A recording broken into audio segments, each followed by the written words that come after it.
దోస్తులందరికీ నమస్తే. నేను మీ శోభక్క. ఏంది శోభక్క ఏం చేస్తున్నావు అనుకున్నారా? బచ్చలాకు దోస్తులు బచ్చలాకు బొజ్జులు చేయమని చెప్పేసి మా దోస్తులు నాకు చెప్పిండ్రు.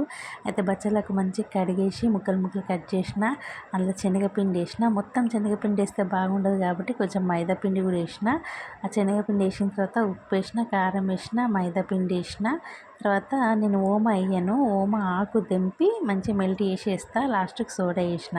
ఇక నీళ్ళు అవసరం లేదు దోస్తులు, ఎందుకంటే బచ్చలాకు మనం కట్ చేస్తాం కదా, కడుగుతాం కదా, ఆ నీళ్ళతోనే కలపట్లా పెట్టుకోవాలన్నమాట. ఒక 5 నిమిషాలు అట్లా పెట్టుకోవాలి. మంచిగా నూనె సలసలా ఆగిన తర్వాత అప్పుడు మనం దాన్ని అంతా విడివిడిగా చేసుకొని ఇట్లా వేసుకోవాలన్నమాట.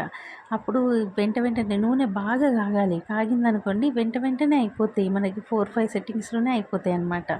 అయితే గిట్ల నేను ఎంత పని ఉన్నా కానీ నా దోస్తుల కోసం నా టైం కేటాయిస్తా దోస్తులు. ఇది ఈ వీడియో నచ్చితే ప్లీజ్ లైక్.